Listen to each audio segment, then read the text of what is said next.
So for the sake of today's discussion, and this is what's generally accepted throughout right now, is what are we considering a native plant?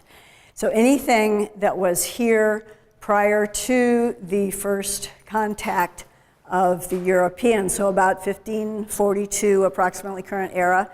And how do we know this? Through fossil records, as well as records from the first botanists. Every ship that landed had a medic or a doctor on board, and when the ship landed, that medic would jump off the ship and go out and botanize, as well as communicate with the local indigenous people as far as medications, medicines, and remedies, because they needed to replenish their supplies for the way home, but also a lot of times the medics, botanists were also plant lovers. And so there are a lot of actually native plants, ceanothus for one, that is highly used in Britain, of all places. This is a California native grass, California purple needle grass, which is our state grass. And it's a clumping grass, but it also reseeds very freely. So you could put it in a meadow or in a planting bed, and it will make babies prolifically, but it's very easy to remove, unlike some other grasses, non-native as well as native. It has a beautiful wave to it. You can make it bloom twice during the year. It usually blooms in spring, but as soon as it gets a little bit brown, you can whack it back and it will continue to grow and then shoot out a new bloom before the end of summer. They're fun to put individually or mass them together. It depends upon the look that you would like. One more comment about plant names.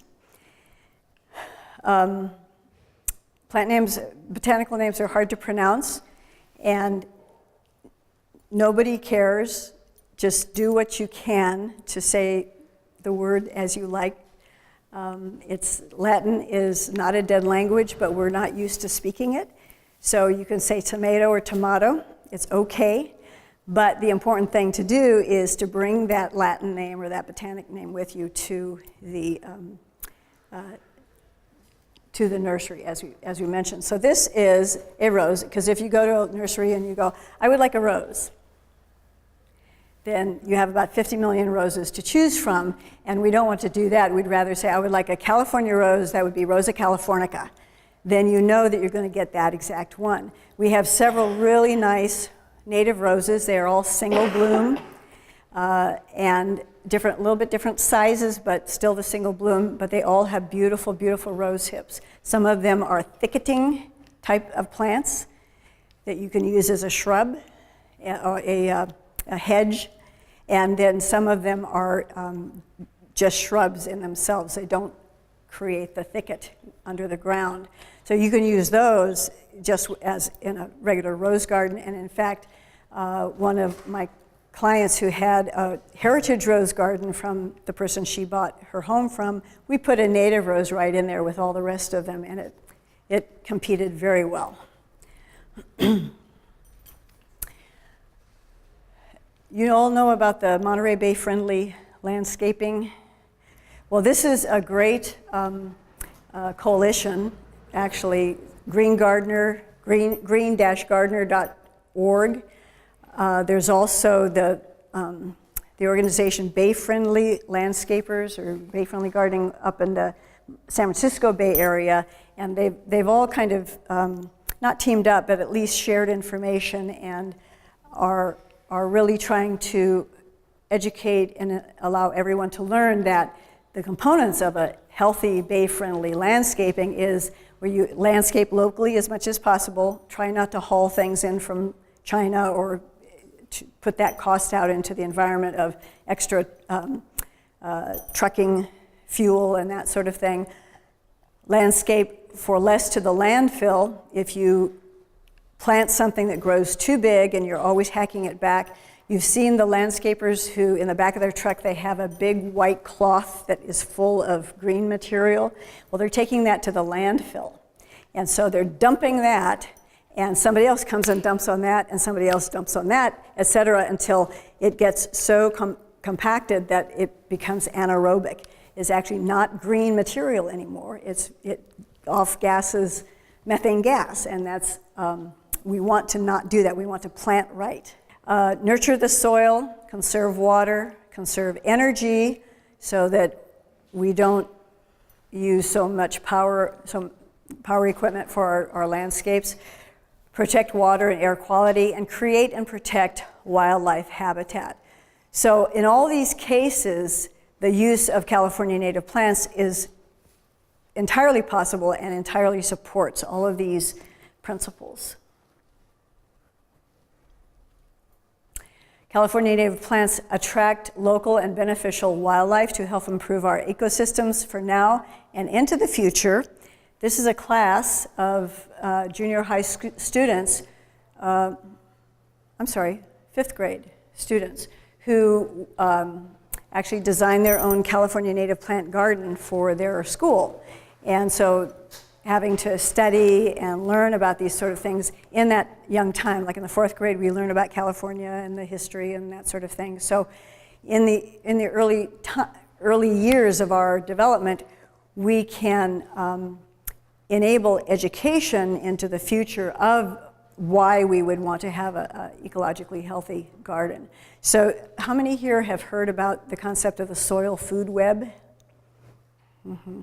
So that is, plants are a huge part of that, because that photosynthesis between fire and earth and plant material feeds the soil, which feeds small microbes, which feeds nematodes, which feeds all the way up through the chain, the trophic chain here, and we're up here in the mammal part. And if things break down in an unhealthy way, then the whole system can get disrupted. California native plants fit right into the health of that. So let's do it. My son designed that phrase. But whether it's kicking it up by planting California native grasses or kicking it out by removing high water use turf, now's the time, it's the way to go, and it's the future. How nice. So this is a low-growing ground cover front yard where the lawn was removed.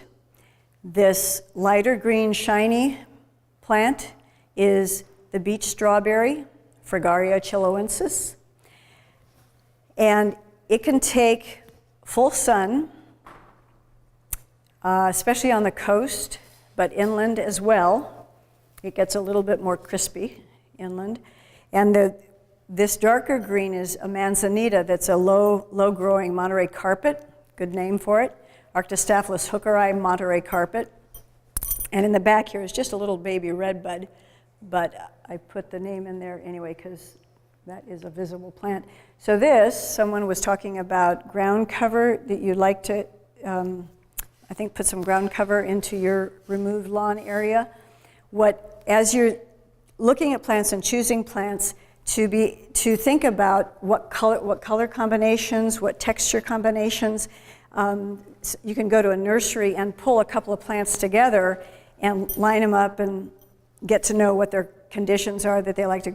Would they grow well together, as well as will they look nice together? That way you can get a specific excitement into either that planting bed or that area of the lawn, whether it's large or small, and play with an actual design of color and texture. Similar water needs as well. So the first thing you want to do is assess your site. What kind of sun conditions, wind, soil, test your soil if you need to, slopes, rainfall, usage, how do you want to use your area, the lawn that you're removing or replacing. Many people say that, oh, we need a lawn because it's the kids, the kids really need it. I grew up playing in gullies and poison oak.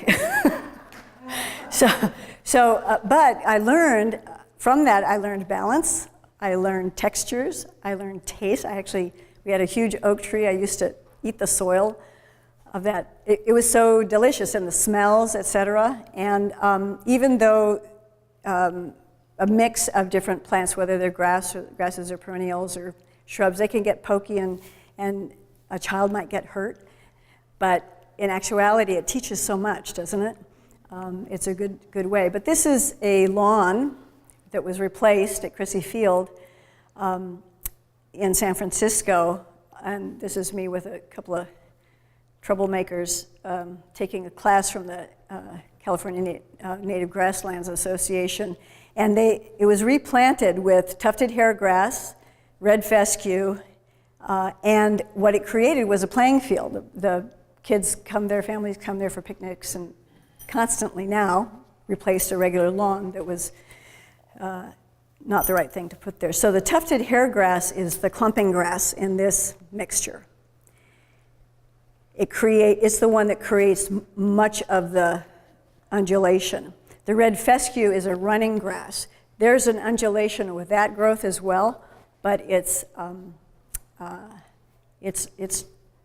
knits together and undulates rather than giving a bump. So it has a different texture and different feel, and sure, a child could trip, but it's soft and it's very water-wise. So, and they spray it. They spray water? Yes, so this would be overhead spray as well. That would be the most efficient. With lawns and meadows, you can do subsurface, which means that you'd lay your pipes about 6 inches under the soil. You'd dig the trench and lay them in there, and they would have the inline drips. How many people here went to the irrigation? Yeah, so those, for the meadows and the native lawns, you would do the subsurface. But you would still have to check to make sure check periodically to make sure that water was being emitted.